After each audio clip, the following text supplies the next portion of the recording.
There's no shortage of noise in the business world today, but not nearly enough actual conversations. So we're starting a podcast here at Steel King centered around having a conversation with various leaders within the industry, lessons learned, actual craziness that's taken place over the course of their careers, or various things that they've engaged with within their companies, and what goes on in the material handling and supply chain industry. I have the great pleasure today, distinguished honor, to have Jay Anderson, past president of Steel King Industries, with me. So welcome, Jay. Thanks, Brian. So Jay, before we get into kind of the leadership aspect of your tenure here, and we get into leadership theory and all that big stuff, could you actually describe Steel King to someone they've never heard of Steel King, don't know anything about us? Could you kind of describe Steel King? How would you describe us as a company? Yeah, I think that over the course of time, it's changed. Prior to COVID, you really had to.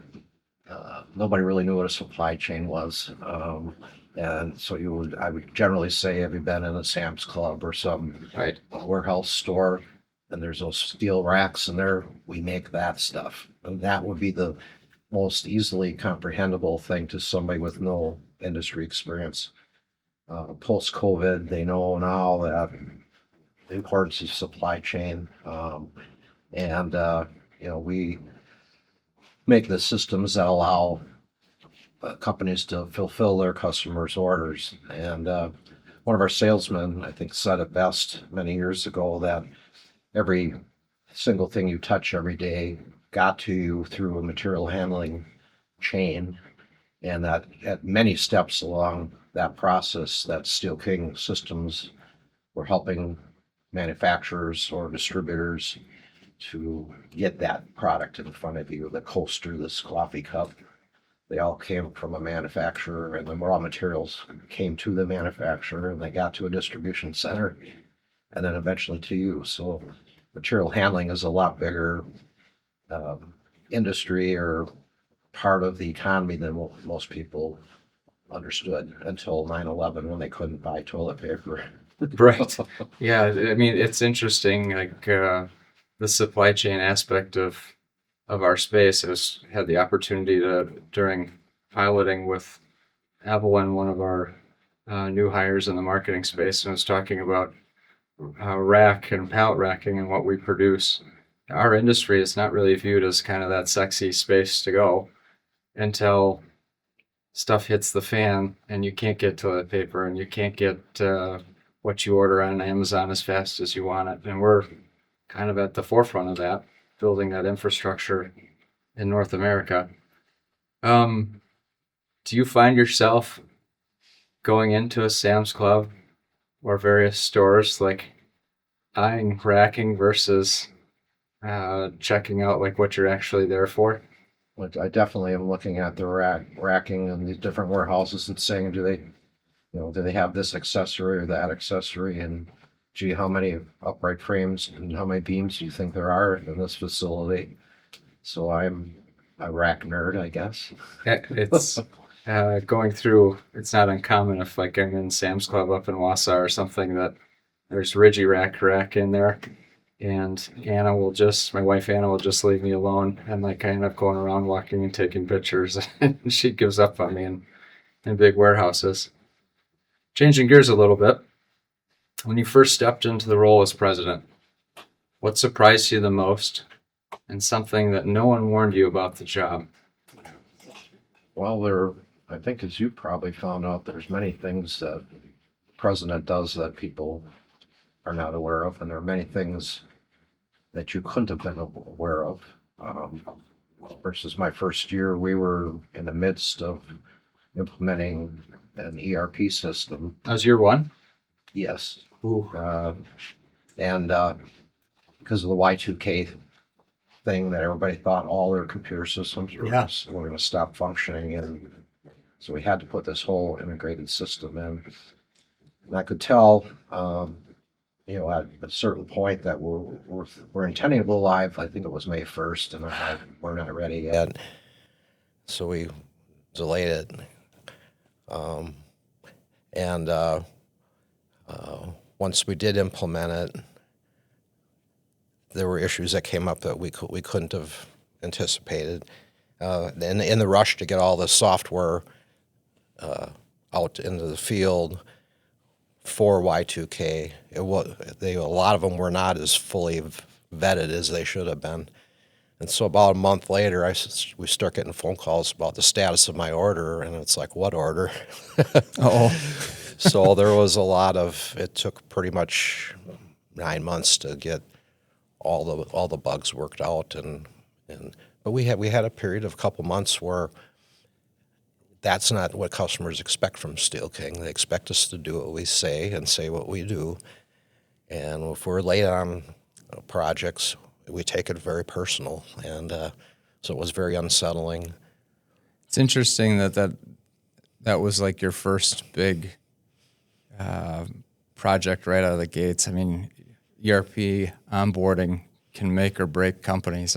Coming from the supply chain side of our business, I mean, there's been large corporations that would do supply or ERP integrations or change ERP companies, and we'd cancel $1 million orders with them, and they didn't even know. I mean, like, didn't even get a phone call. So that surviving that first year, no torches and pitchforks, and getting people paid, all the things that people don't recognize, like behind the scenes. Kudos. And if it wasn't for the people that was on the implementation team, it could have failed. You mentioned payroll, and I remember being in the payroll specialist part of the implementation team's office on the first cycle of payroll after midnight, and we're trying to get this to function, and I'm like, I'm going to have hundreds of people with pitchforks tomorrow morning if we don't get this thing to work. And they managed to get it to work, but it was dicey at times. Touch and go. Our first year in this role, we did a ERP upgrade after not having upgraded in 13 years and taking over. It was something that needed to be done. There were security patches and all sorts of issues, and we'd made custom programs like crazy outside the box, but we needed to get up to current state. So it was interesting. You did it in year one, and then I ended up having to do it in year one. You can't make that stuff up. So yeah. And if we hadn't upgraded for a while, I mean, I think we did all the ones that we had to do, but after having gone through the initial implementation, which our owner, Rob White, described as akin to having open heart surgery without anesthetic. Yes. We may not have jumped up and down every time we had an opportunity to upgrade it. Your comments about people are so true. Like, our upgrade would have not been successful. We didn't have any hiccups really per se, just minor stuff. If it wasn't for the people that put in hundreds and hundreds of hours of testing and due diligence, and we weren't ready to go live initially at the first date, and we had to make the tough decision to push it back by a few months. But your comments about payroll stuck with me, like making sure that our people are taken care of through the process, and our customers, right? But you have to take care of your people first. Was the first moment there where you kind of thought, okay, this job is like legit real? Beyond the ERP, you've gone through a whole host of different challenges over the first couple of years, but like 9/11 you mentioned. Kind of walk me through 9/11. I remember it from the school side. I was in college at the time, but walk me through 9/11 here for Steel King, and you being the president of the company and having to navigate through quite frankly, a crisis across the country. Correct. I mean, we barely get the ERP system running and Steel King back hitting on all cylinders. And I remember my dad calling and saying that a building had fallen down in New York, and I'm like, what? I mean, it was such a an earth-shattering thing, I think, for every American, and that kind of unsettled the market for a while, and kind of bled into we had a recession 2002-ish, so that was probably from that. So we had a couple years for me to get some scar tissue and realize that things are going to happen, and you and your team react as well as you can, and you'll pull through it. So as you go through that transition, 9/11, resilience that comes from being engaged in kind of crisis management, that's a leadership trait that comes out.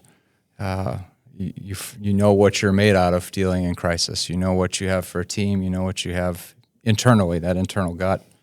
How do you navigate through it? Let's talk about your leadership style. How would you describe it? No buzzwords, just J-speak. Well, When you were leading the organization, if you had to talk to someone coming out of college today, how would you describe your leadership style? yeah, and it's evolved over time, and it's a buzzword, but I think servant leadership is definitely how I first approach things. I've always been very cognizant of the fact that there's literally thousands of family members depending on the leadership team to do the right thing for the company and not to mess it up. Yep. To be honest with you, but I've also been very focused on hiring good people who are smart and self-driven and motivated, and let them know together, working with them, come up with the longer-term strategies, but let them handle their day-to-day operations without me getting in and messing it up for them. Keep me informed, but keep your mind on the long-term goals and the medium-term goals, but handle the day-to-day issues as best you see fit. If anything comes up, keep me in the loop, but I'm not one to be micromanaging my people. So your leadership style, how do you think that's then shaped Steel King to where it is today?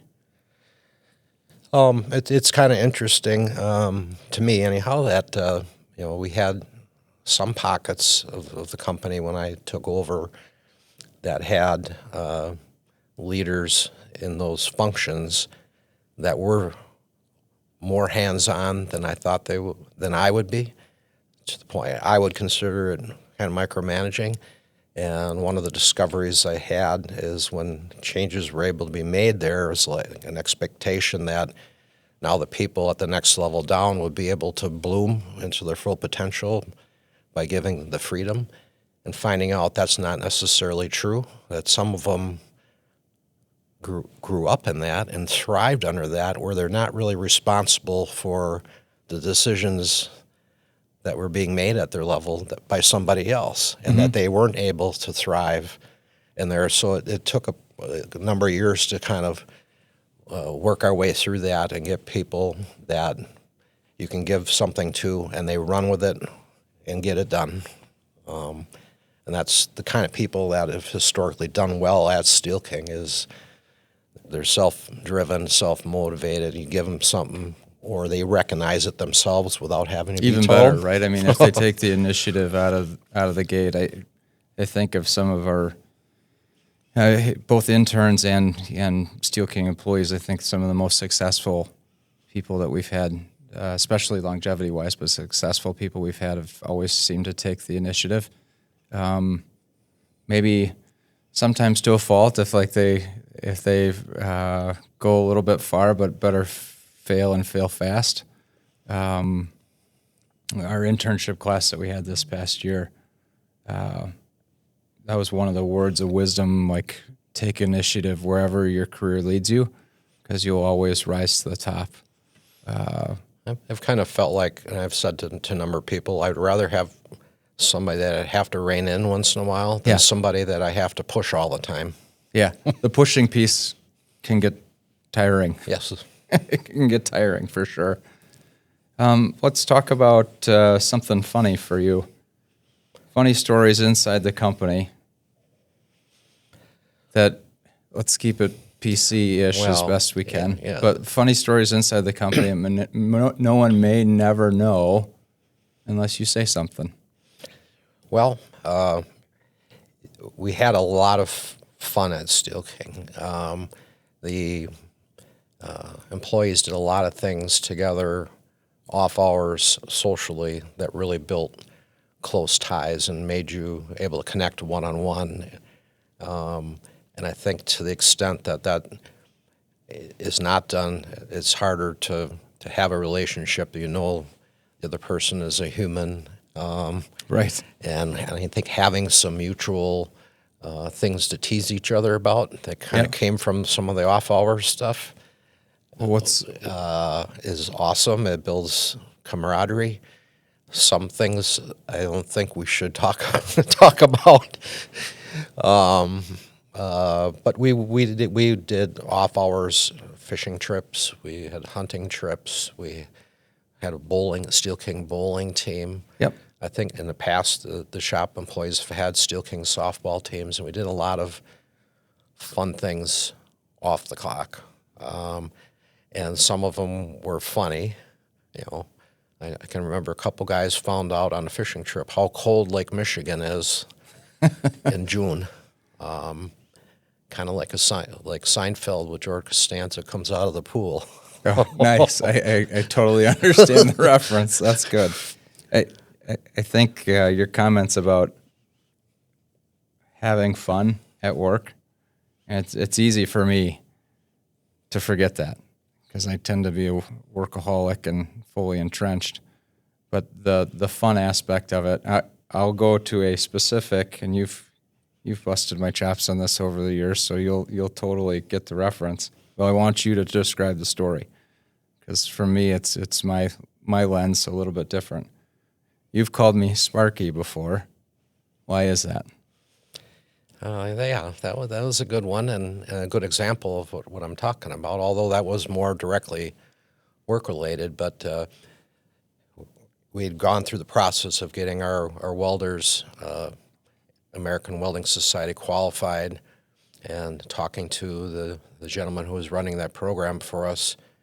I said, we kind of came to the conclusion, hey, it might be interesting for the leadership team to go through that process also, so they better understand what the shop floor employees are doing on a day-to-day basis and how difficult a job it is. It's a lot different doing the weld than it is drawing a symbol and a dimension on the drawing. So we had them all come out and to the testing area, and Mark asked, who wants to go first? And I'm like, geez, I'm the president of the company. I better go first. And I hope to goodness this thing works out.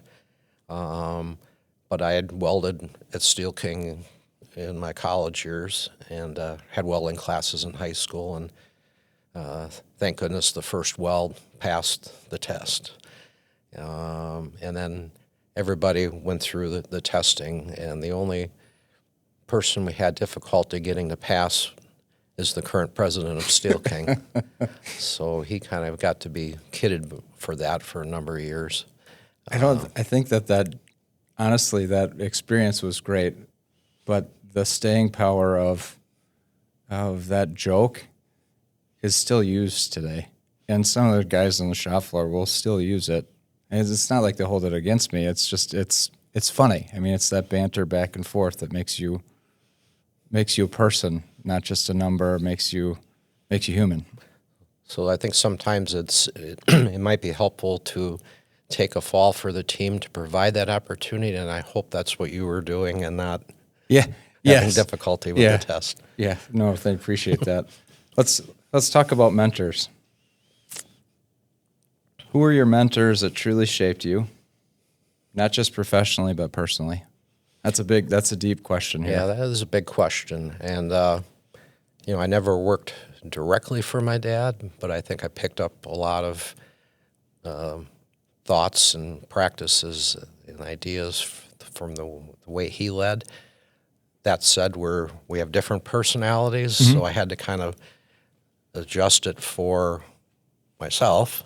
And there's some things I will never be able to do quite as good as he did. But there's some things that I might have been a little stronger on. But he was a natural born leader, and I aspired to be more like him my whole life, really, from a personal and a professional standpoint. But I read a lot of books about people in history, whether it's a military officer or general, president of the United States. I study the management of football teams, whether it's ownership or coaches, and read a lot of books about that.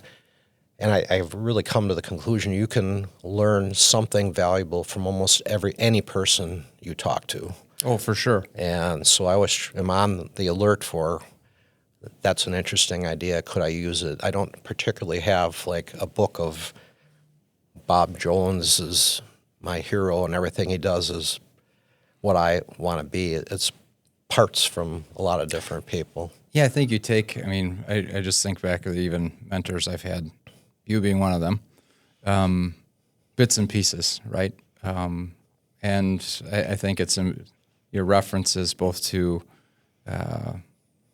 whether it be presidents or other CEOs or sports teams, like the correlation is so powerful, and if used within a leadership position. I'm a big fan of Dwight D. Eisenhower as a president. He would rank up in the top of the list from a leadership perspective for me. Who would be a top person for you you mentioned presidents, you got to have one that comes to mind. How about you? I think there were a lot of great ones. I don't think you can go wrong with Abraham Lincoln. I read a book about him and his team. Yep. That was recommended to me by someone within our industry. I think it was something like Team of Rivals. Yes. And actually they were all competing with each other to one degree or another to get to be the president. Yet he brought these different people together and as a team got through probably the most challenging period of the history of the United States. So I think he was a great president. What about on sports? On the sports side, we talk Packer talk. Not Jerry Jones. Not Jerry Jones style. Yeah, it's interesting. We were talking about the Packers here as of late, like with their performance or lack of performance coming into the end of the year, how that all pans out. But how managing sports teams and athletes is very similar to managing a business. Anything that comes specific to mind? You talked not Jerry Jones, so no red phone that you call down plays directly to the field, but like anything that comes to mind in the sports arena. Yeah, I'm a diehard Packer fan, but I guess I'm also coming to realize there are costs to not having a specific leader. Mm-hmm. I think, and there's good and bad that comes from that. But in the vacuum of not having a leader, I think we saw some of that exposed at the end of the Packers season and how they handled the approach going into next year. It remains to be seen how they do it, but I've actually just finished a book about Lambeau, and that was certainly an interesting. He was player, coach, owner at one point. But he got pretty full of himself, and that's one of the things that I've taken pride in myself as I try to keep humble. Steel King was never about me. It was about what was good for the entire organization, all the families. It wasn't a vessel to make Jay look great. You bring that up, and it's so true on what guides from the corner or from running as leader of the business. It's really not about you. It's not about, in many respects, it's not even about individual employees. It's about what's good for the whole organization and recognizing how much responsibility comes with the decisions, every decision you make, intended or unintended.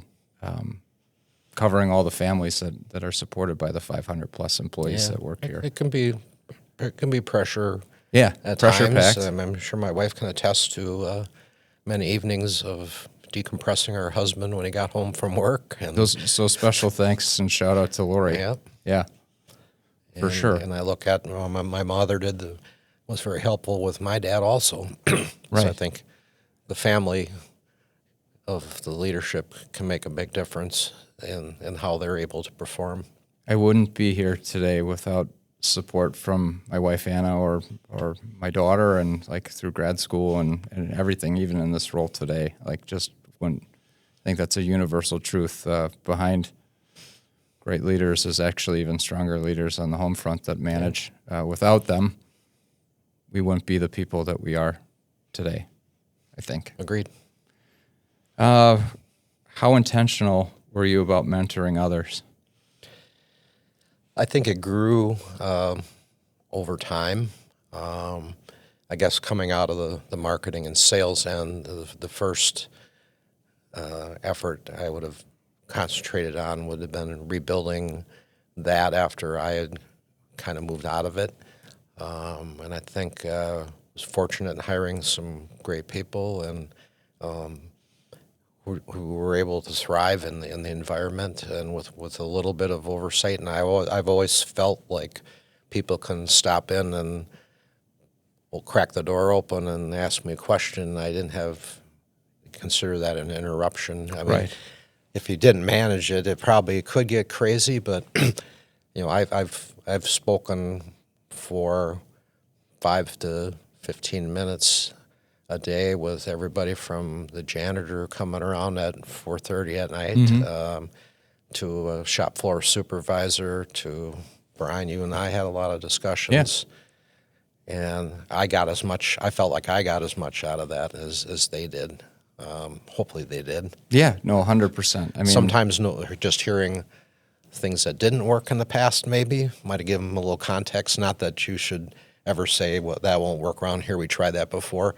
But here's what we've tried before and what worked and what didn't. Hopefully it would be a little helpful. yeah, rather than run into the same brick wall at warp speed, like maybe there's a different way to attack it. Yeah, just a yeah. little bit.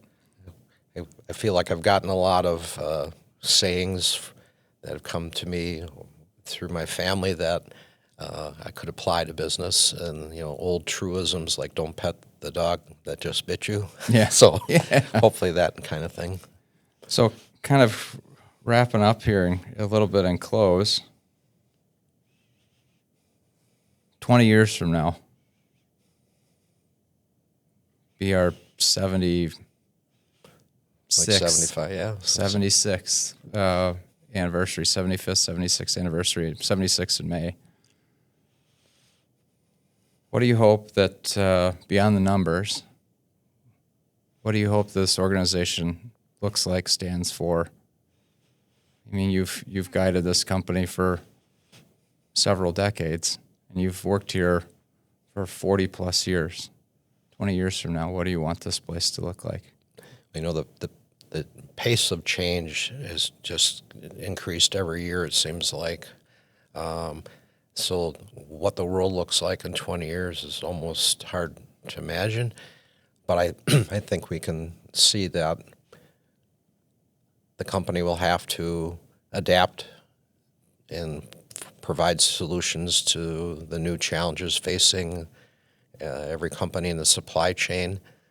So I'm hoping that I'll see a Steel King that's got perhaps very different product offerings and solution offerings, but still is anchored into some of the cultural things that have existed for the last 50 years going forward into the next 20.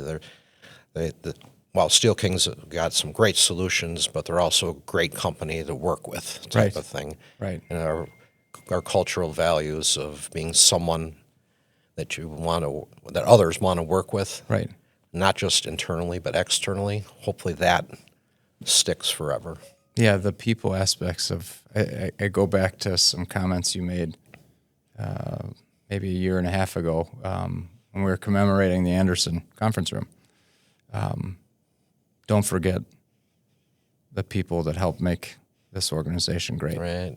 Well, what do you think you want to see the company look like 20 years, That's 25 years down the road? Great question. I think for us, 20 years from now, it's really about making sure that we're advancing and looking every couple years ahead and realizing what we're truly capable of, what's possible, and that we're investing in the right technology where the industry's going. And I think that static, selective racking will always be there, but the amount of automation that's taking place in the warehouse or warehouses around the globe is going to require us to change.